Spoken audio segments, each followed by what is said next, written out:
नमस्कार दोस्तों। हम फ्रांसीसी राजनीतिक दार्शनिक, फ्रांसीसी क्रांति के मुख्य सूत्रधार और प्रबोधन काल के मुख्य राजनीतिक विचारक, आधुनिक युग के आगमन के मुख्य विचारक, एक व्यक्तिवादी उदारवादी विचारक मोंटेस्क्यू की चर्चा कर रहे थे।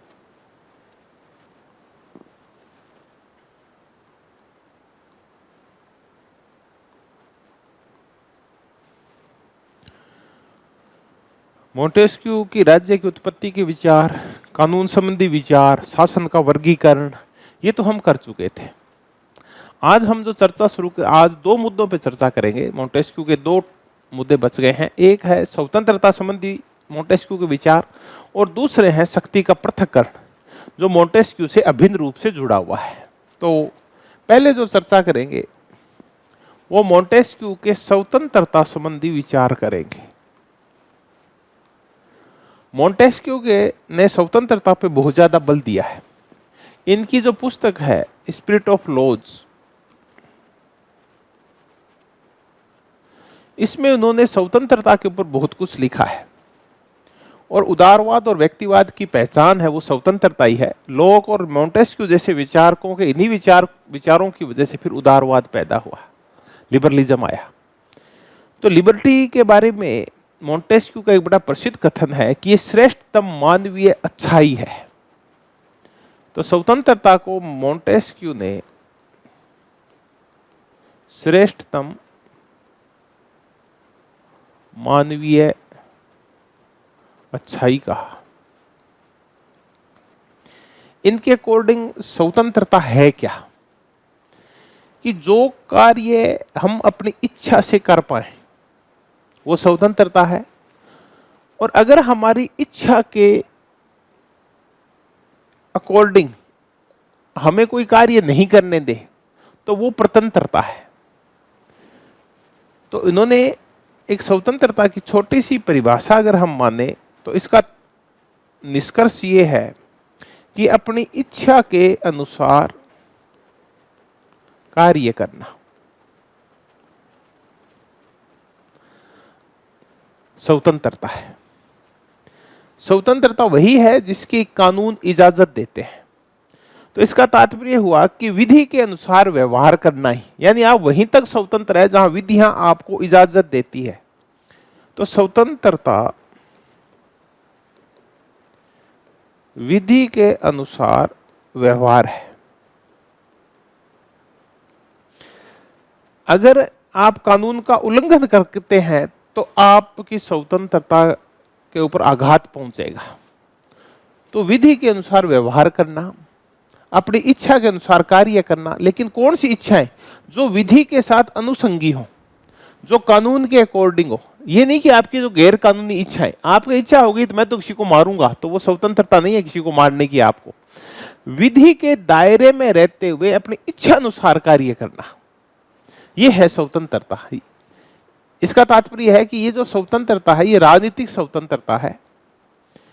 तो स्पिरिट ऑफ लॉज ने उन्होंने स्वतंत्रता को श्रेष्ठ मानने में अच्छाई, अपनी इच्छा के अनुसार कार्य करना, विधि के अनुसार कार्य करना कहा है। जो कोई अपनी इच्छा के विरुद्ध कार्य करता है तो वो परतंत्र है, और इच्छा अनुसार कार्य करता है वो स्वतंत्र है।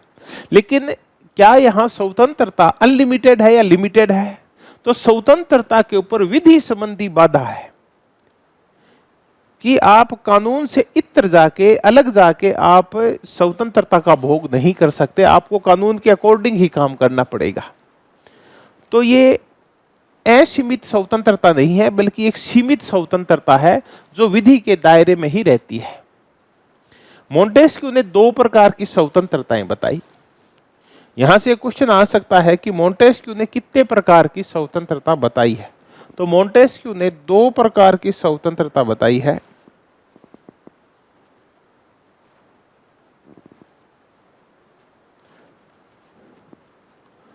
Two types. इनके अकॉर्डिंग एक जो स्वतंत्रता है वो है राजनीतिक स्वतंत्रता,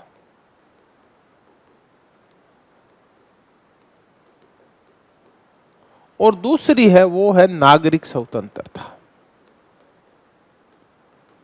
सिविक लिबर्टी और पॉलिटिकल लिबर्टी, इन दोनों स्वतंत्रताओं में अंतर क्या है कि कानून के अकॉर्डिंग कार्य करना राजनीतिक स्वतंत्रता है, कानून के अनुसार विधि के अनुसार कार्य करना राजनीतिक स्वतंत्रता है। यानी आप कोई भी काम करें इच्छा अनुसार, आप छूट हैं, बस कानून के दायरे से बाहर नहीं जाए। ये शासक के द्वारा निर्धारित होती है और इससे शासक और शासित का संबंध बनता है, और ये उसी देश में लागू होती है जहां रूल ऑफ लॉ होता है। अगर आप इस दायरे से बाहर जाते हैं और बाहर जाके काम करते हैं तो आपको रोकने का काम रूल्स करेंगे। इसका तात्पर्य है कि आपकी स्वतंत्रता किसी व्यक्ति के द्वारा बाधित नहीं की जाएगी, बल्कि कानूनों के द्वारा बाधित की जाएगी। तो राजनीतिक स्वतंत्रता का तात्पर्य है कि आप कानून के अकॉर्डिंग कुछ भी कर सकते हैं, कानून ने जो व्यवहार अनुमोदित कर दिया है वो व्यवहार कर सकते हैं। कोई भी व्यक्ति, चाहे वो राजा हो, चाहे वो मंत्री हो, चाहे वो न्यायाधीश हो, आपको कानून के दायरे में अगर आप काम करते हैं तो आपको रोक नहीं सकता। तो रूल ऑफ लॉ का यही तात्पर्य है। इसमें आप अधीन हैं तो कानूनों के अधीन है, आप व्यक्ति के अधीन नहीं है। तो ये राजनीतिक स्वतंत्रता है। आपको इतना ही ध्यान रखना है कि राजनीतिक स्वतंत्रता शासक और शासित के संबंधों का निर्धारण करती है। इसमें शासित को जो शासक ने कानून बनाए उनके अकॉर्डिंग चलना होता है, और ये स्वतंत्रता व्यक्तिगत अधीनता नहीं है बल्कि कानूनों की अधीनता है। ये दूसरी है नागरिक स्वतंत्रता। क्या है, इसकी चर्चा करते हैं। सिविल लिबर्टी क्या है? ये नागरिकों के आपसी संबंधों और व्यवहार से, जब विभिन्न व्यक्ति आपस में मिलते हैं तो पैदा होती है। तो एक व्यक्ति की स्वतंत्रता को कौन बाधा पैदा कर सकता है? हम चर्चा करें तो एक बाधा पैदा कर सकता है आपका शासक यानी सरकार। दूसरी बाधा करता है एक नागरिक भी दूसरे नागरिक की स्वतंत्रता को बाधित कर सकता है। आपका पड़ोसी भी आपका जीवन छीन ले, आपको मार सकता है, और सरकार भी आपको मार सकती है। तो एक नागरिक भी दूसरे नागरिक की स्वतंत्रताओं में हस्तक्षेप नहीं करेगा। तो एक ये नागरिकों के आपसी संबंधों से निर्धारित होती है। नागरिकों के, व्यक्तियों के आपसी संबंध होते हैं, और इसी के द्वारा मोंटेस्क्यू ने दास प्रथा को अमानवीय बताया है। मोंटेस्क्यू दास प्रथा के घोर विरोधी थे, क्योंकि अगर एक व्यक्ति दूसरे व्यक्ति का दास बन जाएगा तो उसकी नागरिक स्वतंत्रता बाधित हो जाएगी और अपनी इच्छा अनुसार कार्य नहीं कर पाएगा, उसको अपने मालिक के इच्छा अनुसार कार्य करना पड़ेगा। तो ये नागरिकों के आपसी संबंधों का, व्यवहार का निर्धारण करती है। ये दासता के विपरीत है। कोई भी व्यक्ति दूसरे का दास नहीं होगा, वो अपनी इच्छा अनुसार कार्य करेगा, मालिक की इच्छा अनुसार कार्य नहीं करेगा। लेकिन ये तभी मिलेगी जब शासन तंत्र भी इसका ध्यान रखे, क्योंकि वो भी ये जो मालिक बनने की, प्रभुत्व स्थापना की, समाज के अंदर अव्यवस्था की कोशिश शक्तिशाली व्यक्ति होंगे, उनके व्यवहार को नियंत्रित करेगा। ये शासन का काम है। तो कुल मिला के नागरिक स्वतंत्रता के तहत मोंटेस्क्यू ने जिस प्रथा की समाप्ति के ऊपर विशेष बल दिया है वो है दास प्रथा, जो कि अमानवीय है, अप्राकृतिक है और धर्म विरोधी है। क्योंकि एक व्यक्ति दूसरे व्यक्ति का दास नहीं होता। सभी व्यक्ति समान पैदा हुए हैं, सभी व्यक्तियों में समान योग्यताएं हैं, विवेक है, तर्क क्षमता है, और वो अपने निर्णय स्वयं करेंगे, अपने कार्य स्वयं करेंगे। तो मोंटेस्क्यू ने स्पिरिट ऑफ लॉज में दो प्रकार की स्वतंत्रता बताई, political liberty and civil liberty. ये शासक और शासित के मध्य है, ये शासितों के मध्य है। ये रूल ऑफ लॉ है, और इसमें दास प्रथा की आलोचना की गई है। अब इस स्वतंत्रता इतनी श्रेष्ठ मानवीय अच्छाई है कि इसकी रक्षा कैसे की जाए? क्योंकि सिर्फ ये कह देना कि स्वतंत्रता श्रेष्ठ है, मानव की भलाई के लिए बड़ी जरूरी है, मानव के व्यक्तित्व के विकास के लिए बड़ी जरूरी है, प्रत्येक व्यक्ति विवेकशील है, वो अपने अकॉर्डिंग कार्य करेगा, इतना कह देने से काम नहीं होगा। ये तो सुंदर व्याख्याएं हो गई। अब ये है कि किसी भी देश में रहते हुए कोई भी नागरिक इस स्वतंत्रता का भोग कैसे करेगा, इसको व्यवहार में कैसे डाला जाए। क्योंकि मोंटेस्क्यू एक अनुभववादी विचारक है, एक व्यवहारिक यथार्थ विचारक है, जो न केवल कुछ सिद्धांतों का निर्माण करता है बल्कि उनकी इंप्लीमेशन कैसे किया जाए, उनको व्यवहार में कैसे डाला जाए, इसके बारे में बताता है। तो इस स्वतंत्रता की रक्षा के लिए जो सबसे ज्यादा जरूरी है वो है शक्तियों का पृथक्करण। तो अब हम जो अगली थ्योरी करेंगे जो स्वतंत्रता के अधिकार से अभिन्न रूप से जुड़ी हुई है, वो है शक्तियों का पृथक्करण। ये दोनों इंटरकनेक्टेड है। तो अगली थ्योरी हम करेंगे पावर सेपरेशन थ्योरी।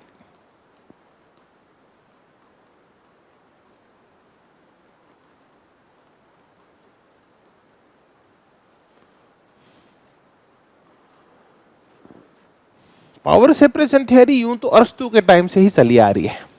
अरस्तु ने कहा था कि सरकार के जो अंग होंगे वो विधायिका, कार्यपालिका और न्यायपालिका होंगे, जुडिशरी होगी।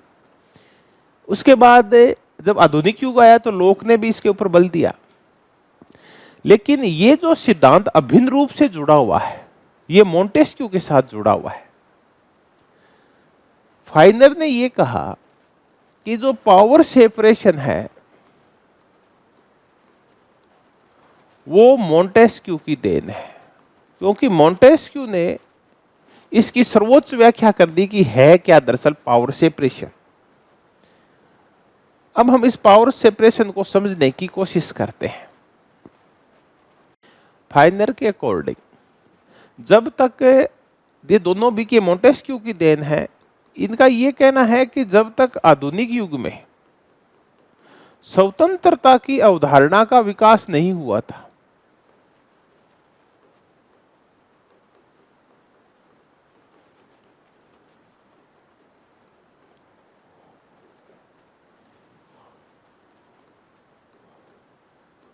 तब तक इसका कोई महत्व नहीं था। तो फाइनर का बिल्कुल सही कहना है। एक तो ये याद रखें फाइनर ने क्या कहा। फाइनर ने पावर सेपरेशन थ्योरी का प्रणेता मोंटेस्क्यू को कहा एक क्वेश्चन, किसने कहा कि स्वतंत्रता की अवधारणा का विकास तब तक नहीं हुआ, यानी मोंटेस्क्यू ने यह कहा कि आधुनिक युग में स्वतंत्रता की अवधारणा का विकास नहीं हुआ था, तब तक पावर सेपरेशन भी नहीं था। इसका तात्पर्य है कि आधुनिक युग में जैसे ही स्वतंत्रता संबंधी विचार आए, तो इसी स्वतंत्रता की रक्षा के लिए फिर पावर सेपरेशन का विचार आया। तो कई बार पावर सेपरेशन को हम स्वतंत्रता का सिद्धांत भी बोलते हैं, थ्योरी ऑफ लिबर्टी भी बोलते हैं।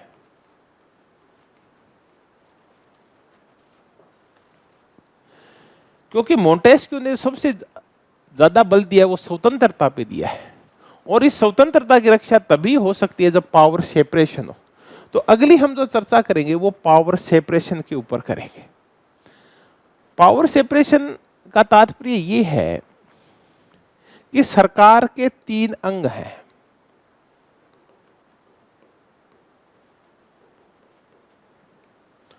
और ये तीनों अंग एक दूसरे से अलग होंगे। ये लेजिस्लेचर है, विधायिका है, ये एग्जीक्यूटिव कार्यपालिका है, और ये जुडिशरी है। ये जब तीनों होंगे तो पावर अलग अलग होगी। अगर ये तीनों पावर एक जगह इकट्ठी हो जाए तो ये निरंकुश हो जाएगी। लॉर्ड एक्टन ने बहुत जोरदार बात कही थी कि शक्ति भ्रष्ट करती है,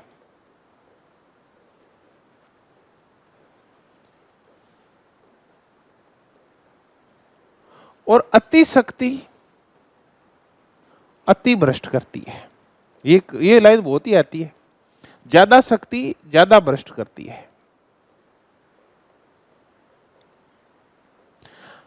अगर इन तीनों अंगों की शक्ति एक ही जगह केंद्रित कर दी जाए तो शक्तियों का केंद्रीकरण हो जाएगा, और उस शक्ति केंद्रीकरण का प्रभाव यह पड़ेगा कि जो सरकारें हैं वो निरंकुश हो जाएगी, और वो लोगों के स्वतंत्रताओं को छीन लेगी, उनको इच्छा अनुसार कार्य नहीं करने देगी। तो इन शक्तियों को क्या किया, अलग अलग कर दिया जाए, और ये शक्तियां जब अलग अलग हो जाएगी तो एक दूसरे को नियंत्रित कर लेगी, और जब शक्तियों पे ऐसा एक दूसरे के ऊपर नियंत्रण हो जाएगा तो जनता के अधिकार और स्वतंत्रताएं सुरक्षित हो जाएगी। तो मोंटेस्क्यू ने कहा कि अगर सरकारों की निरंकुशता को रोकना है तो उसका सबसे अच्छा इलाज है, वो है पावर सेपरेशन। जब आधुनिक युग आया तो आधुनिक युग के आते ही और राजा की शक्तियों पे कुछ अंकुश थे। एक पोप का अंकुश था, वो चला गया। दो तलवारों का सिद्धांत चला गया और एक तलवार का सिद्धांत आ गया। तो राजा, पोप और धर्म के नियंत्रण से मुक्त हो गया। राजा के ऊपर दूसरा जो नियंत्रण था वो था सामंतों का, क्योंकि सामंत राजा के खजाने में लगान दिया करते थे, वो राजा को लड़ने के लिए सेनाएं दिया करते थे। जब आधुनिक युग आया तो उसके साथ वाणिज्यवाद आया, और वाणिज्यवाद की वजह से राजा अब सामंतों पे निर्भर नहीं है बल्कि व्यापारियों पे निर्भर हो गया, और उसके खजाने में बड़ा पैसा व्यापारी देने लगे, तो राजा पे वो नियंत्रण भी चला गया। तीसरा कि मध्य युग में जो गिल्ड्स हुआ करती थी, जो उत्पादक थे, उनके समूह हुआ करते थे, वो भी राजा के खजाने में पैसा देते थे। जो सुथार, कुम्हार, सुनार, ये गिल्ड्स भी राजा पे नियंत्रण किया करती थी। अब गिल्ड्स भी समाप्त हो गया क्योंकि उद्योगवाद आया धीरे धीरे। इसकी वजह से यूरोपियन जो राजा थे वो निरंकुश हो गए, क्योंकि 1648 की वेस्टफीलिया की संधि के बाद संप्रभुता आई, राष्ट्र राज्य आए और उन्होंने निरंकुश राजतंत्रों को जन्म दिया। निरंकुश राजतंत्र में एक राजा तीनों काम करता है, वही कानून बनाता है, वही कानूनों को लागू करता है और वही कानूनों की व्याख्या करके उनका दंड देता है तोड़ने वालों को। तो मनमर्जी के कानून बनाएगा, मनमर्जी से उनको लागू करेगा और मनमर्जी से ही फिर दंड देगा लोगों को। तो इसका तात्पर्य है कि जहां ऐसी मनमर्जी होगी, जहां पावर सेंट्रलाइज्ड होगी, जहां शक्तियां एक जगह इकट्ठी होगी, तो वो शक्ति भ्रष्ट होगी और वहां स्वतंत्रता संभव नहीं है। कोई भी व्यक्ति, आम नागरिक अपनी इच्छा अनुसार स्वतंत्र नहीं है, वो कार्य नहीं कर सकता, वो अधिकारों का भोग नहीं कर सकता। तो फिर इस स्वतंत्रता के लिए करें क्या? तब मोंटेस्क्यू ने कहा कि तीनों अंगों को क्या कर दो, अलग अलग कर दो। यहां शक्ति को नियंत्रित कर लेगी अपने आप ही, क्योंकि लेजिस्लेचर आगे बढ़ेगी तो एग्जीक्यूटिव और जुडिशरी कंट्रोल कर लेगी, एग्जीक्यूटिव ज्यादा करेगी तो जुडिशरी और लेजिस्लेचर कंट्रोल कर लेगी, और जुडिशरी कुछ करेगी तो लेजिस्लेचर, एग्जीक्यूटिव, विधायिका, कार्यपालिका, न्यायपालिका, तीनों एक दूसरे की शक्तियों को नियंत्रित कर लेगी। क्योंकि कांटे से कांटा निकलता है, शक्ति के ऊपर नियंत्रण रख लेगी, और जब ये एक दूसरे को नियंत्रित कर लेगी तो एक सीमित सरकार का निर्माण होगा, एक लिमिटेड गवर्नमेंट आएगी, एक संवैधानिक सरकार आएगी। और ऐसी एक संवैधानिक सरकार मोंटेस्क्यू ने देखी ब्रिटेन के अंदर। जब मोंटेस्क्यू ब्रिटेन गया तब सर रॉबर्ट वॉलपोल वहां प्रधानमंत्री थे, वो व्हिग थे। तो मोंटेस्क्यू ने ये जो सारी चीजें देखी, पावर सेपरेशन देखा, तो एक क्वेश्चन ये आता है कि मोंटेस्क्यू ने प्रेरणा ग्रहण कहां से की पावर सेपरेशन की? मोंटेस्क्यू ने यात्रा की ब्रिटेन की। ब्रिटेन में राजा है, प्रधानमंत्री सर रॉबर्ट वॉलपोल है, प्रथम प्रधानमंत्री। ये भी आता है प्रथम प्रधानमंत्री कौन है? वॉलपोल व्हिग है। ये व्हिग बाद में उदारवादी बन गए थे। और एक संसद और है वहां। इन व्हिग के ऊपर नियंत्रण करते हैं वो टोरी हैं, जो विरोधी हैं। तो विरोधी दल भी नियंत्रण करते हैं। राजा के ऊपर संसद नियंत्रण करती है, संसद के ऊपर वॉलपोल नियंत्रण करता है कि उसका बहुमत है, व्हिगों का बहुमत है। व्हिग उदारवादी होते हैं, टोरी रूढ़िवादी होते हैं। ये व्हिग बाद में उदारवादी हो गए और टोरी बाद में रूढ़िवादी, कंजर्वेटिव हो गए।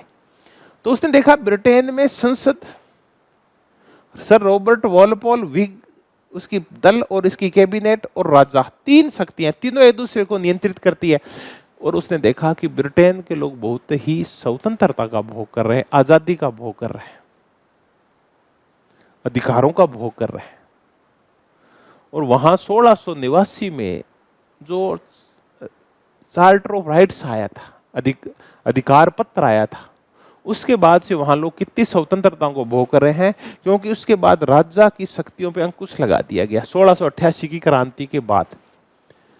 तो ब्रिटेन में लोग स्वतंत्र क्यों है, इतने अधिकारों का भोग क्यों कर रहे हैं 17वीं सदी के बाद से, 1688 के बाद से 18वीं सदी के अंदर?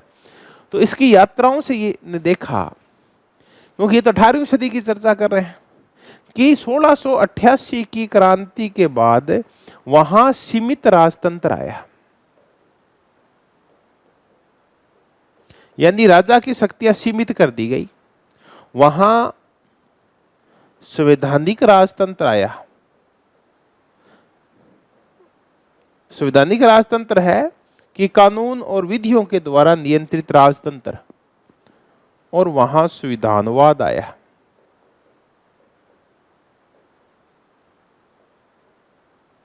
संविधानवाद, कॉन्स्टिट्यूशनलिज्म।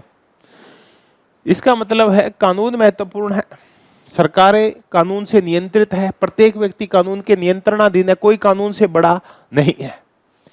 तो सीमित राजतंत्र है, संवैधानिक राजतंत्र है, संविधानवाद है, रूल ऑफ लॉ है। और इन सब का कारण है ये पावर सेपरेशन।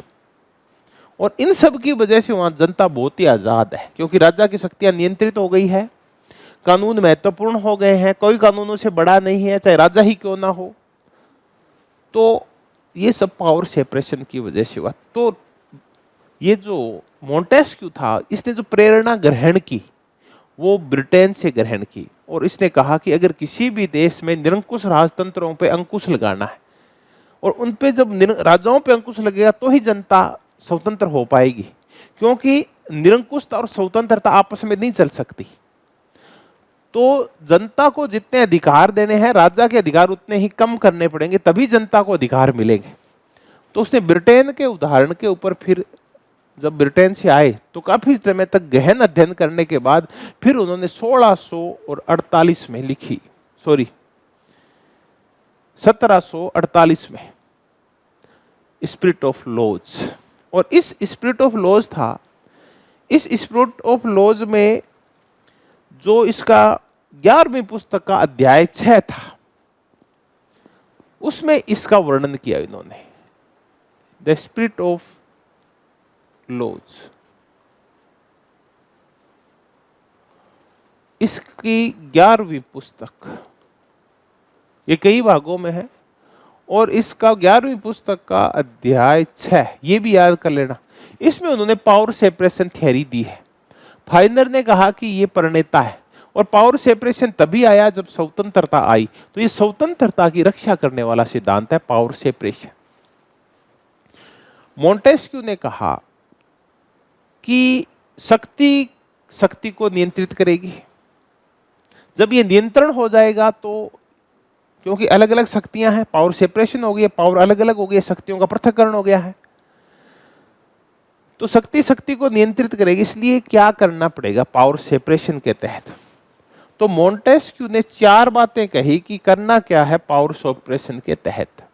तो अभी तक जो क्वेश्चन तैयार हुए हैं दोस्तों, कि मोंटेस्क्यू, किसने कहा कि मोंटेस्क्यू पावर सेपरेशन थ्योरी का प्रणेता है? फाइनर। हालांकि और भी है, लेकिन फाइनर ने इसको कहा।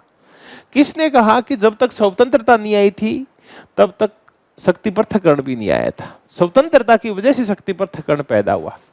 फाइनर ने। एक क्वेश्चन है कि शक्ति पृथक्करण निम्नलिखित में से किस अवधारणा से अभिन्न रूप से जुड़ा हुआ है? न्यायिक पुनरावलोकन से, न्याय से, समानता से, अधिकारों से, या स्वतंत्रता से? स्वतंत्रता से जुड़ा हुआ है। तो शक्ति पृथक्करण और स्वतंत्रता ये दोनों एक दूसरे से इंटरकनेक्टेड है। फिर एक मजेदार क्वेश्चन कि मोंटेस्क्यू ने जो पावर सेपरेशन थ्योरी की प्रेरणा ग्रहण की वो किस देश की शासन व्यवस्था से की? वो ब्रिटेन से ग्रहण की। हालांकि वो गलत थे, लेकिन एक बार वो उन्होंने ग्रहण की, उसकी चर्चा कर लेते हैं। ब्रिटेन से ग्रहण की। अब मैं मोंटेस्क्यू ने पावर सेपरेशन के तहत क्या कहा, स्पिरिट ऑफ लॉज में क्या कहा उन्होंने 4 बातें कही कि सरकार के तीनों अंग अलग अलग होंगे। एक, कोई भी एक दूसरे के मामलों, चलो, प्रत्येक अंग का कार्य क्षेत्र निर्धारित होगा।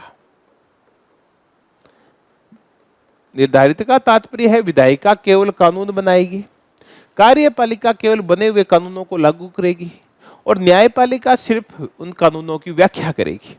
प्रत्येक अंग का कार्य क्षेत्र निर्धारित है, एस्केप होगा, यानी कोई भी अंग दूसरे के कार्य में हस्तक्षेप नहीं करेगा। कार्यपालिका कानून बनाने की कोशिश नहीं करेगी, न्यायपालिका विधायिका पे हावी होने की कोशिश नहीं करेगी, तो हस्तक्षेप होगा। प्रत्येक अंग अपना काम करेगा, दूसरे के अंग में हस्तक्षेप नहीं करेगा। और चौथा है कि सारे अंग बराबर होंगे, कोई छोटा बड़ा शक्तिशाली या कमजोर नहीं होगा, सारे अंग बराबर शक्तिशाली होंगे।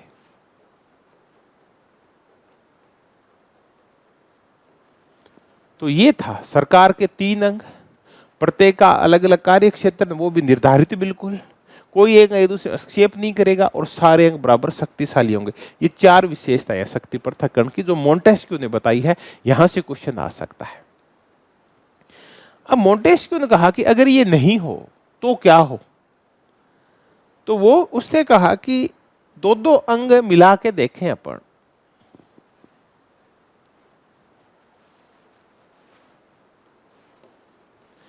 कि अगर विधायिका को प्लस कार्यपालिका इनको एक कर दें अपन तो क्या होगा। तो फिर विधायिका कानून बनाएगी मनमर्जी से और कार्यपालिका उन्हें लागू करेगी मनमर्जी से। विधायिका काले कानून बनाएगी और कार्यपालिका उनसे काले कानून बनवाएगी और फिर उनको गलत तरीके से उनको लागू करेगी। अगर हम दोनों को मिला दें, विधायिका को न्यायपालिका के साथ मिला दें, तो विधायिका कोई भी कानून बना देगी, न्यायपालिका उसकी वही व्याख्या करेगी जो विधायिका चाहती है। तो यहां काले कानूनों की सुनवाई करने वाला कोई नहीं होगा। अगर 2 अंग और है उनको मिला दें, कार्यपालिका प्लस न्यायपालिका, तो कार्यपालिका कानूनों के क्रियान्वयन के दौरान जो भी भ्रष्टाचार करेगी, दादागिरी करेगी, न्यायपालिका उसकी सुनवाई नहीं करेगी, क्योंकि न्यायाधीश कार्यपालिका के नियंत्रणाधीन है, उसी के अंग है। और अगर ये तीनों मिल जाए तो हो जाए सोने पे सुहागा, करेला चढ़ जाए नीम। करेला नीम कैसे चढ़ेगा, तीनों एक हो गए, विधायिका कार्यपालिका और न्यायपालिका, तभी अत्यंत निरंकुश और भ्रष्ट हो जाएंगे और जहां प्रत्येक व्यक्ति के अधिकार और स्वतंत्रताएं समाप्त हो जाएगी। इसलिए तीनों का अलग अलग होना जरूरी है। यह था पावर सेपरेशन। अब मैं एक विचारक है जोसेफ ला पोलंब्रा, एक तो फाइनर, एक और कर लेते हैं जोसेफ ला पोलंब्रा।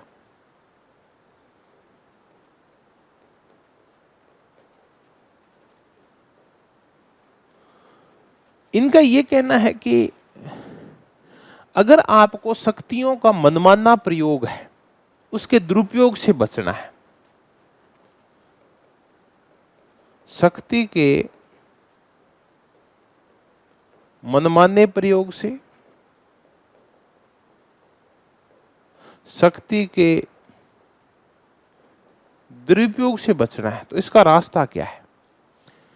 तो ला पोलंब्रा ने कहा कि शक्ति पृथक्करण शक्ति के मनमाने प्रयोग और दुरुपयोग से बचने का एक माध्यम है और ये मानव की सबसे महत्वपूर्ण खोज है कि शक्ति के मनमाने प्रयोग और दुरुपयोग से बचने के लिए मानव ने जो बहुत सारी खोजें की, उसमें पावर सेपरेशन एक महत्वपूर्ण खोज है। तो ज्यादा याद नहीं करें, जोसेफ ला पोलंब्रा में पूरी तो परिभाषा आप याद नहीं कर पाए, तो इतना ही है कि महत्वपूर्ण खोज है पावर सेपरेशन। इस खोज की वजह से शक्ति के मनमाने प्रयोग और दुरुपयोग के ऊपर रोक लगी थी। तो ये हमने जोसेफ ला पोलंब्रा फाइनर की 2 कोटेशन कर ली। लॉर्ड एक्टन को वैसे ही पढ़ लें आप, कभी क्वेश्चन आ भी सकता है। पावर सेपरेशन स्वतंत्रता से अभिन्न रूप से जुड़ा हुआ है, ये चर्चाएं की। अब हम देखेंगे कि ये जो मोंटेस्क्यू था, इसके विचारों का प्रभाव क्या पड़ा।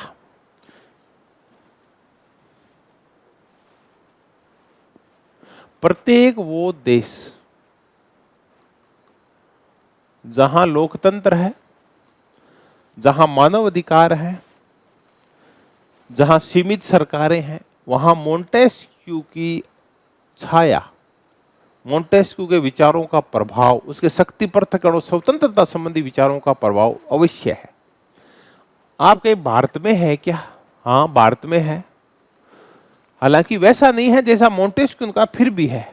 भारतीय संविधान का अनुच्छेद 50 जो नीति निषेध तत्व है, वो स्पष्ट रूप से कहता है कि कार्यपालिका और न्यायपालिका का पृथक्करण होगा। हालांकि इसमें विधायिका नहीं है कि कार्यपालिका व न्यायपालिका का पृथक्करण होगा। कार्यपालिका न्यायपालिका के कामों में हस्तक्षेप नहीं करेगी, लेकिन इसका जो शुरुआती प्रभाव है वो दो देशों पे बहुत ज्यादा नजर आता है। एक है यूएसए और एक है फ्रांस। मोंटेस्क्यू को यूएस के संविधान, अमेरिका के संविधान का बौद्धिक पिता कहा जाता है। अमेरिका के संविधान में पावर सेपरेशन, हालांकि शब्दशः वर्णित नहीं है कि कहीं नहीं लिखा हुआ पावर सेपरेशन, लेकिन वहां जो व्यवस्थाएं की गई है, वहां के संविधान का जो भाग 1 है उसके अंदर राष्ट्रपति, ये संसद है, कांग्रेस है जो कानून बनाएगी। उसके भाग 2 में राष्ट्रपति है जो कानूनों को लागू करेगा, और भाग 3 में है न्यायपालिका जो कानूनों की व्याख्या करेगी। तीनों ही अलग अलग अंग है। तो मोंटेस्क्यू के विचारों को जिस देश ने सबसे पहले लागू किया वो था यूएस। मेडिसन, जो जिनका अमेरिका के संविधान के निर्माण में और संविधान सभा में बहुत बड़ा योगदान था, उनका यह कहना था कि हम हमेशा ही मोंटेस्क्यू की अदृश्य छाया में थे, और इसी मोंटेस्क्यू से प्रेरणा ग्रहण करके हमने फिलाडेल्फिया में हमारा संविधान लागू किया। तो यूएस का जो संविधान 1787 में फिलाडेल्फिया में बना और जो 1789 में लागू हुआ, इसमें मोंटेस्क्यू के विचारों को शामिल किया गया। इसी यही कारण है कि हम मोंटेस्क्यू को अमेरिका के संविधान का बौद्धिक पिता कहते हैं। फ्रांस में 1789 में क्रांति हुई, और इस क्रांति के बाद वहां जो गणतांत्रिक सरकारें आई, उन्होंने ये कहा कि किसी भी देश के अंदर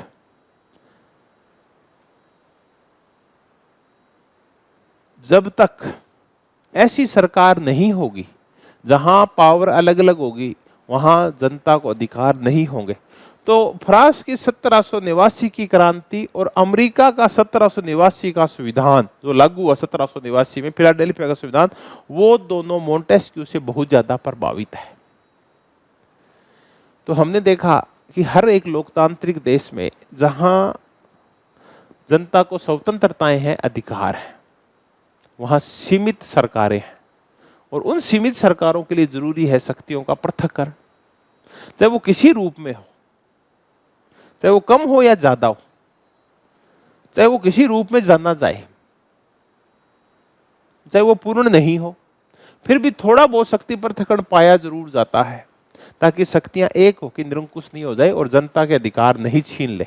तो ये हमने अमेरिका में, फ्रांस में प्रभाव देखा मोंटेस्क्यू का। अब हम मजेदार टॉपिक करते हैं और हम आलोचना करेंगे, क्रिटिसाइज करेंगे शक्ति पृथक्करण का। इस क्रिटिसाइज में हम सबसे पहले चर्चा करें सीएफ स्ट्रॉन्ग की। सीएफ स्ट्रॉन्ग ने कहा कि ये जो मोंटेस्क्यू है ना, इसका उदाहरण बिल्कुल गलत है, स्ट्रोंग ने ये कहा। इसका कारण ये है कि मोंटेस्क्यू ने, स्ट्रोंग ने ये कहा कि मोंटेस्क्यू ने एक गलती की। इसने पावर सेपरेशन थ्योरी है, ये ब्रिटेन से ली है, लेकिन ब्रिटेन में पावर सेपरेशन है ही नहीं, क्योंकि ब्रिटेन के अंदर है संसदीय व्यवस्था, और संसदीय व्यवस्था में पावर फ्यूजन पाया जाता है, पावर सेपरेशन नहीं होता। भारत में भी पावर सेपरेशन नहीं है, पावर फ्यूजन है। तो आप कहेंगे आप अनुच्छेद 50 करवा रहे थे ना, अनुच्छेद 50 में मैंने 2 ही अंक किए हैं, कार्यपालिका और न्यायपालिका, विधायिका की चर्चा नहीं की। यहां पावर फ्यूजन का तात्पर्य है कि सरकार के 2 अंग यहां आपस में मिले हुए होते हैं, विधायिका और कार्यपालिका।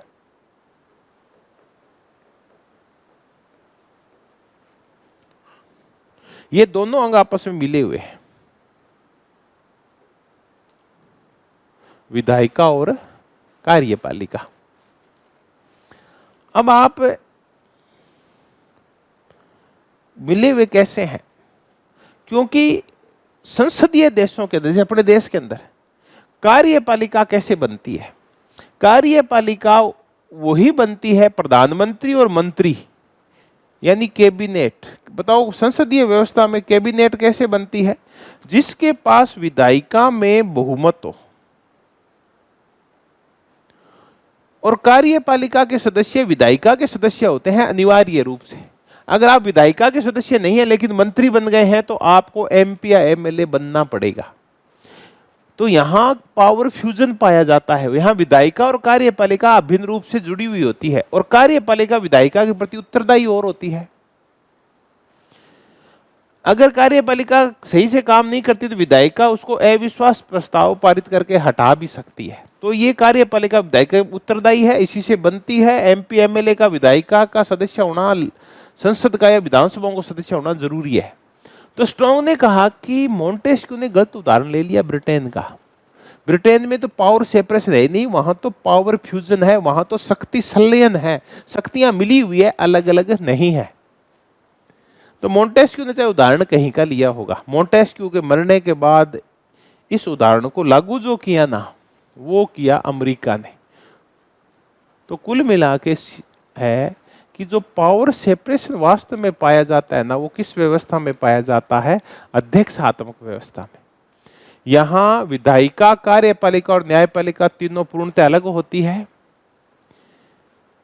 ये राष्ट्रपति का और उसकी कैबिनेट का, संसद का सदस्य होना जरूरी नहीं है, वो संसद के सदस्य नहीं होते। यहां तीनों अंग एक दूसरे से अलग हैं, तीनों का कार्यकाल भी अलग है, तीनों की सदस्यता भी अलग अलग है, तीनों के कार्य भी अलग अलग हैं। तो ये है वास्तव में जो पावर सेपरेशन लागू होता है वो अध्यक्षात्मक व्यवस्था में लागू होता है। तो स्ट्रोंग ने सही कहा है कि एक आलोचना में कि गलत उदाहरण ले लिया ब्रिटेन का। तो उसको किसका उदाहरण लेना था? तो आप कहते हैं मोंटेस्क्यू को अमेरिका का उदाहरण लेना था। तो अमेरिका में मोंटेस्क्यू मर गया 1755 में, अमेरिका का संविधान बना 1789 में, जिसने मोंटेस्क्यू की बातों को लागू किया। तो लागू तो कर दिया, लेकिन उस टाइम तो कहीं भी लागू नहीं था, क्योंकि अध्यक्षात्मक व्यवस्था सबसे पहले आई वो अमेरिका में आई। तो मोंटेस्क्यू की बातों को अध्यक्षात्मक व्यवस्था में लागू हुआ देखते हैं। तो शक्ति पृथक्करण अगर वास्तव में लागू होता है तो किस प्रकार की व्यवस्था में लागू होता है? तो 4 ऑप्शन देता हूं मैं आपको कि शक्ति पृथक्करण सही रूप में लागू होता है ब्रिटेन की संसदीय व्यवस्था में, अमेरिका की अध्यक्षात्मक व्यवस्था में, भारत की संघीय व्यवस्था में, और फ्रांस की एकात्मक व्यवस्था में। तो सिंपल है, संघात्मक एकात्मक का तो पावर सेपरेशन से मतलब ही नहीं है। संसदीय व्यवस्था में पावर सेपरेशन नहीं होता, पावर फ्यूजन होता है, शक्ति पृथक्करण होता है, शक्ति संलयन होता है। अध्यक्षात्मक व्यवस्था में अमेरिका जैसे देशों के अंदर संसद, राष्ट्रपति और न्यायपालिका तीनों अलग अलग होते हैं। तो ये था। अब आया कि मोंटेस्क्यू ने जो पावर सेपरेशन दिया है, क्या ये लागू हो सकता है क्या? इसकी और चर्चा करते हैं, इसकी भी आलोचना की जाती है। पावर सेपरेशन की आलोचना क्यों की जाती है, एक और देखते हैं। एक कि अगर पावर सेपरेशन हो गया तो तीनों अंग एक दूसरे से अलग हो गए, निरंकुश हो जाएंगे, तीनों एक दूसरे से झगड़ा करेंगे, उससे देश ठप हो जाएगा। अमेरिका में बहुत बार ऐसा होता भी है। अब ये पीछे देखो, ट्रंप के काल में न्यायपालिका ने कुछ निर्णय दिए हैं। ट्रंप बोला मैं तो ये काम करूंगा, विशेष करके प्रवासी भारतीयों को लेके, प्रवासियों को लेके, और ये जो ट्रंप जो ये टैक्स लगा रहा है दूसरे देशों के ऊपर, टैरिफ लगा रहा है, इनको लेके सुप्रीम कोर्ट ने निर्णय दिए और दोनों भिड़ पड़े, क्योंकि वहां कार्यपालिका कुछ कह रही है, न्यायपालिका कुछ कह रही है। ट्रंप युद्ध करने आ गया ईरान में, कांग्रेस ने कहा हम तेरे को पैसा नहीं देंगे, वहां की संसद ने कहा। तो इसका तात्पर्य है कि दोनों में एकता नहीं है। वहां कई बार ऐसा होता है कि कार्यपालिका और विधायिका, संसद और राष्ट्रपति झगड़े पड़ते हैं। राष्ट्रपति, जैसे ओबामा के टाइम में, ओबामा ने एक हेल्थ इंश्योरेंस लागू करने की कोशिश की, विधायिका ने मना कर दिया, बजट ही पारित नहीं किया, देश ठप हो गया। तो पावर सेपरेशन में जो तीन अंग है, तीनों बेल है, वो अलग अलग दिशाओं में दौड़े तो देश बर्बाद हो जाता है, सरकारों के मध्य समन्वय बनाना बड़ा कठिन हो जाता है। तो इस पावर सेपरेशन के साथ एक बड़ी दिक्कत ये है कि इनके वजह से सरकार के तीनों अंगों में समन्वय में बड़ी बाधा आती है, समन्वय में बाधा आती है। यही कारण है कि फाइनर ने एक बड़ी जोरदार बात कही कि ये जो शक्ति पृथक्करण का सिद्धांत है, ये बेहोशी व प्रलाप की अवस्था में लेके जाता है।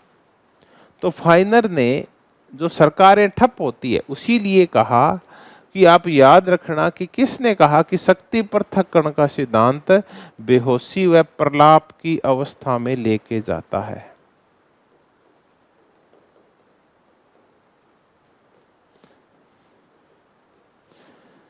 ये कहा फाइनर ने। तो सीएफ स्ट्रॉन्ग ने कहा कि मोंटेस्क्यू ने उदाहरण गलत ले लिया।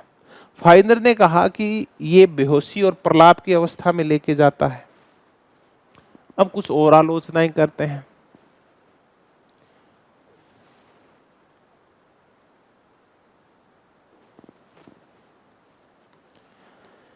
एक आलोचना ये है कि ये जो पावर सेपरेशन है, ये शुद्ध रूप में कहीं नहीं पाया जाता। तो एक विचारक है वाइली, MJC वाइली, उनकी पुस्तक है constitution and separation of power. MG वाइली कह लो,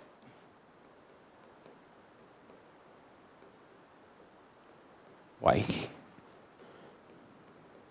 ये स्पेलिंग है, वाइली भी आ सकते हैं लिखा हुआ।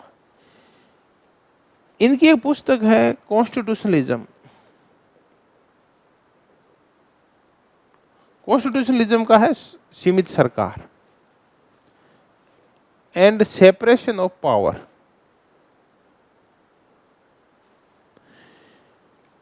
MG वाइली ने कहा कि कहीं भी सेपरेशन ऑफ पावर का प्योर थ्योरी नहीं होती, विशुद्ध सिद्धांत नहीं होता।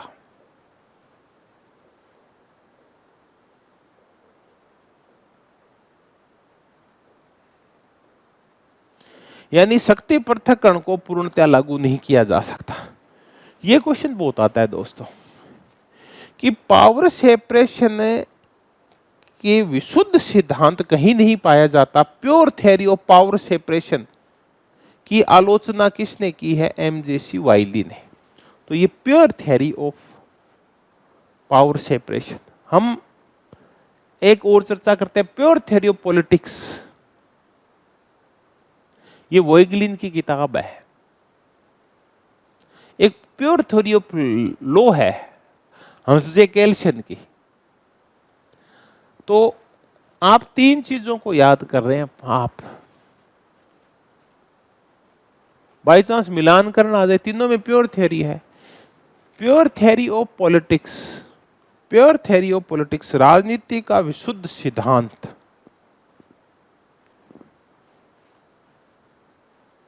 ये पुस्तक जुवेनल की है, एक फ्रेंच विचारक था जुवेनल।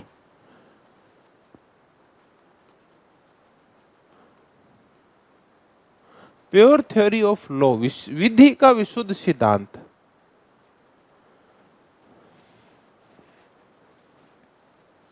ये पुस्तक है कैल्शन की, हंसजे कैल्शन की। और pure theory of power separation कहीं नहीं पाई जाती, ये है एमजेसी वाइल की। तो ये pure theory of politics, pure theory of law और pure theory of power separation, कई बार ऐसा मिलान करना आ जाए बाई चांस, इसलिए ये बोला कहीं नहीं पाया जाता विशुद्ध सिद्धांत। तो क्या होता है, अमेरिका ने भी क्या किया, क्या मोंटेस्क्यू के सिद्धांत को हूबहू लागू कर दिया क्या? नहीं, ऐसा नहीं किया। अभी चर्चा करते अमेरिका ने क्या किया। अमेरिका ने ऐसे नहीं किया। विधायिका, कार्यपालिका, न्यायपालिका, बल्कि उसने पावर सेपरेशन की कमियों को दूर करने के लिए एक थ्योरी और लाई, वो चेक्स एंड बैलेंसेस, नियंत्रण व संतुलन का सिद्धांत। अमेरिका की अध्यक्षात्मक व्यवस्था में दो सिद्धांत एक साथ चलते हैं, power separation and checks and balances. ये तो है पावर सेपरेशन, ये विधायिका है लेजिस्लेचर, ये कार्यपालिका है एग्जीक्यूटिव, और ये जुडिशरी है न्यायपालिका। ये तो हो गया पावर सेपरेशन। अब आ गया नियंत्रण व संतुलन। ये कैसे होता है? नियंत्रण व संतुलन होता है ऐसे, तीनों अंग हैं, तीनों ये अलग अलग भी हैं। देखिए, ये जो व्हाइट व्हाइट वाले हैं ये एक दूसरे से आजाद है, लेकिन आप ये देखें कि ये वाला जो पोर्शन है यहां ये एक दूसरे को नियंत्रित कर रहे हैं। विधायिका कार्यपालिका को नियंत्रित कर रही है, कार्यपालिका न्यायपालिका को नियंत्रित कर रही है। जैसे राष्ट्रपति है, वो 3-5 करेगी तो विधायिका उसको हटा देगी, उसके खिलाफ महाभियोग पारित कर देगी, नियंत्रण हो गया। इसको नियंत्रण व संतुलन बोलते हैं। यानी कोई भी अंग है वो एक दूसरे अंग से जुड़ा हुआ है, उससे नियंत्रित और संतुलित होता है। कोई अंग शक्तिशाली नहीं हो सकता। तीनों एक दूसरे पे नियंत्रण भी करते हैं, तीनों अलग भी हैं। तो अलग हैं तो ये पावर सेपरेशन है, और एक काला काला ये नियंत्रण है, चेक्स एंड बैलेंसेस। अब विधायिका ने अगर कोई कानून बना दिया तो राष्ट्रपति उस पर हस्ताक्षर से मना कर सकता है। तो विधायिका कार्यपालिका को और कार्यपालिका विधायिका को, संसद राष्ट्रपति को और राष्ट्रपति संसद को नियंत्रित करता है। ऐसे ही विधायिका ने कोई भी कानून बना दिया तो न्यायपालिका क्या करेगी, उसका न्यायिक पुनरावलोकन करके अवैध कर देगी। तो विधायिका भी अपने क्षेत्र में निरंकुश नहीं है। न्यायपालिका के न्यायाधीश ज्यादा 3-5 करेंगे तो विधायिका उनके खिलाफ महाभियोग पारित कर देगी, उनको हटा देगी। तो तीनों अंग अलग भी हैं और एक दूसरे से जुड़े हुए भी हैं, क्योंकि तीनों अगर पूर्णतः अलग होंगे सरकार चलाना कठिन हो जाएगा, अव्यवस्था फैल जाएगी। इसलिए वाइल कहता है कि कहीं भी pure theory of power separation नहीं पाई जाती। तो ये हमने स्ट्रॉन्ग की आलोचना देखी, अंगों में समन्वय में बाधा पैदा होती है। फाइंदर ने कहा बेहोशी और प्रलाप की अवस्था में लिखा गया है ये। एमजे वाइल ने कहा कि कहीं भी इसके विशुद्ध सिद्धांत नहीं मिलता, विशुद्ध सिद्धांत नहीं मिलता। ये चर्चाएं की हमने। अब अपन चर्चा करेंगे इस शक्ति पृथक्करण की, एक आदि और आलोचना करते हैं, वो है जेस मिल की आलोचना करते हैं कि जेस मिल ने इसके लिए क्या कहा है। तो pure theory of politics juvenile की, प्योर थ्योरी ऑफ लॉ कैल्शन की, pure theory of power separation नहीं पाया जाता कहीं भी वाइल की।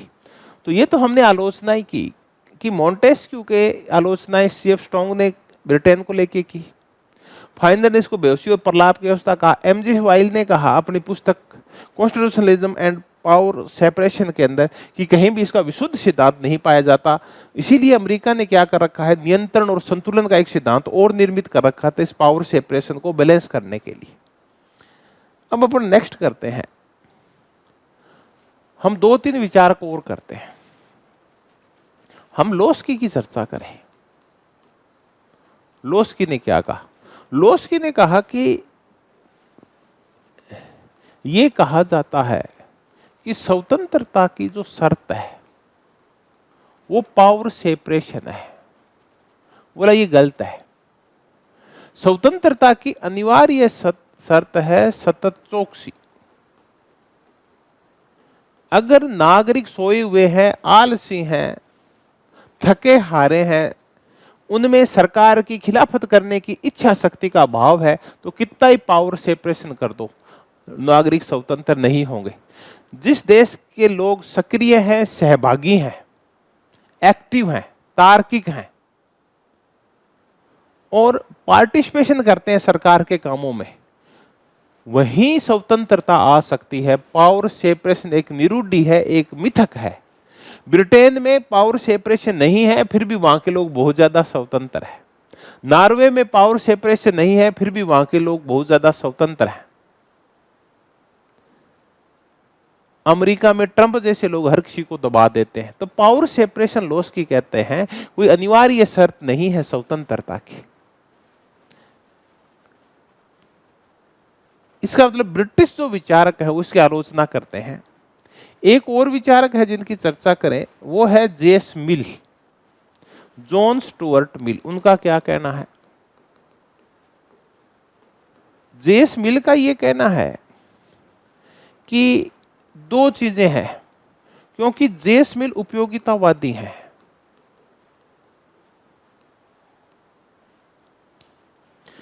उपयोगितावाद हर चीज को तोल के देखता है लाभ और हानि के ऊपर, कि वही काम उपयोगी है जिससे लाभ ज्यादा हो और हानि कम हो, इस तराजू पे तोला जाए। तो अगर हम पावर सेपरेशन को लाभ और हानि के ऊपर तोलें, तो जेस मिल ये कहते हैं कि अगर पावर सेपरेशन किया गया तो इससे सरकार की कार्य क्षमता खत्म हो जाती है, क्योंकि सरकार अंग आपस में लड़ने शुरू हो जाते हैं। तो सरकार की कार्य क्षमता को जो हानि होगी, वो स्वतंत्रता से जो लाभ प्राप्त होगा, इन दोनों को तोलो कि सरकार की कार्य क्षमता को हानि होगी और स्वतंत्रता को जो लाभ होगा। पावर सेपरेशन से सरकार की कार्य क्षमता की हानि हुई 100 और लोगों को पावर सेपरेशन से स्वतंत्रता का लाभ हुआ 80। तो इसका मतलब इससे तो हानि ज्यादा हो रही है और लाभ कम हो रहा है। इसका मतलब ये सिद्धांत सही नहीं है। तब जेस मिल का कथन है कि पावर सेपरेशन से सरकार की कार्य क्षमता को जो हानि होती है, वो लोगों को स्वतंत्रता का जो लाभ प्राप्त होता है उससे ज्यादा होती है, क्योंकि सरकारें असक्षम होगी, आपस में झगड़ेगी, अव्यवस्था फैलेगी, तो उससे लोगों को बहुत नुकसान होगा। क्योंकि लॉ एंड ऑर्डर मेंटेन करना, विकास के कार्य करना, जनता की तरफ ध्यान देना खत्म ही हो जाएगा। तो अंग एक दूसरे से लड़ना शुरू कर देंगे, फिर स्वतंत्रता को बचाएगा कौन? तो जेस मिल ने भी इसकी आलोचना की है। एमजे वाइल ने कहा कि कहीं नहीं पाया जाता। अब अंतिम आलोचना कर लेते हैं, वो है जुआन जोन्स लिंच की।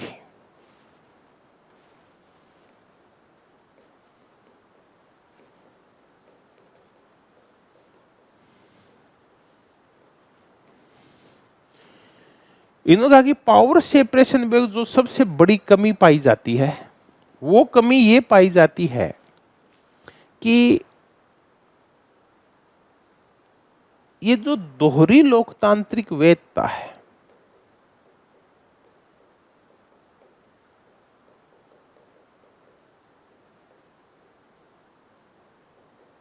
ये मतदाताओं को भ्रमित करती है।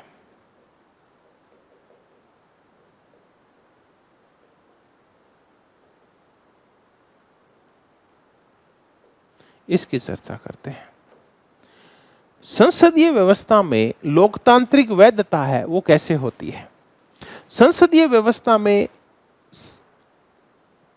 कैबिनेट ने, यानी प्रधानमंत्री मान लेते हैं, तो सिंपल शब्दों में जिसको आप समझते हैं, प्रधानमंत्री ने काम नहीं किया। जनता ने पूछा, मोदी हमने आपको वोट दिए थे, आपने विकास का वादा किया था, विकास तो हुआ नहीं, तो आप जवाब दें। तो प्रधानमंत्री ये नहीं कह सकते कि मैं तो विकास कर रहा था, लेकिन संसद ने मेरी कामों में टांग अड़ा दी। क्योंकि संसद प्रधानमंत्री कामों में टांग नहीं अड़ा सकती, क्योंकि संसद में इस प्रधानमंत्री के पास बहुमत है और उस बहुमत से वो कोई भी काम, कोई भी निर्णय, कोई भी नीति बनवा सकता है। तो यहाँ लोकतांत्रिक वैधता है वो इकहरी होती है, इसलिए लोगों को जोर नहीं आता, वो फट से प्रधानमंत्री को दोषी ठहरा देते हैं अगर कोई काम सही ढंग से नहीं हुआ, अगर कोई सरकार ने काम सही नहीं किया, उत्तरदायित्व तो पूरा नहीं हुआ जनता के प्रति। तो अब आ गया शक्ति पृथक्करण। शक्ति पृथक्करण में अमेरिका में कांग्रेस अलग है, राष्ट्रपति अलग है। राष्ट्रपति से कहा महोदय आपने काम नहीं किया, राष्ट्रपति कहेंगे कांग्रेस ने कानून नहीं बनाए ढंग के। कांग्रेस ने कहा कि आपने काम नहीं दिया, हमने आपको वोट दिया था, आपने काम नहीं किया, बोले हमने कानून तो बहुत अच्छे बनाए थे, राष्ट्रपति ने लागू नहीं किए। और दोनों जनता से चुन के आते हैं। अब जनता किससे पूछे, कांग्रेस से पूछे या राष्ट्रपति से पूछे, क्योंकि दोनों अलग अलग हैं। राष्ट्रपति का कांग्रेस से संबंध ही नहीं है, राष्ट्रपति कांग्रेस का अंग नहीं है, राष्ट्रपति कांग्रेस की बहुमत से नहीं बनता, वो तो सीधा जनता से चुन के आता है। तो इससे जनता भ्रम में आ जाती है कि अगर देश में विकास नहीं हुआ, लॉ एंड ऑर्डर मेंटेन नहीं है, कोई गलती है, उत्तरदायी कौन है? तो उत्तरदायित्व को पता ही नहीं चलता, क्योंकि दोहरी लोकतांत्रिक वैधता है या पावर सेपरेशन की वजह से, इससे मतदाता भ्रम के अंदर रहते हैं। तो ये दोस्तों हमने आलोचना और कर ली। इसी के साथ मोंटेस्क्यू महोदय, जिनका पूरा नाम था Charles Louis de Secondat, Charles Louis de Secondat इनका पूरा नाम था, ये भी लिख लेना, याद कर लेना, बाई चांस फंसाने के लिए पूछ ले। और इनकी द स्पिरिट ऑफ लॉज एक महान कृति, उसमें वर्णित भांति भांति के सिद्धांत और विशेष करके पावर सेपरेशन का great theory of power separation हमने किया, इसकी आलोचना की। धन्यवाद, बहुत बहुत धन्यवाद दोस्तों।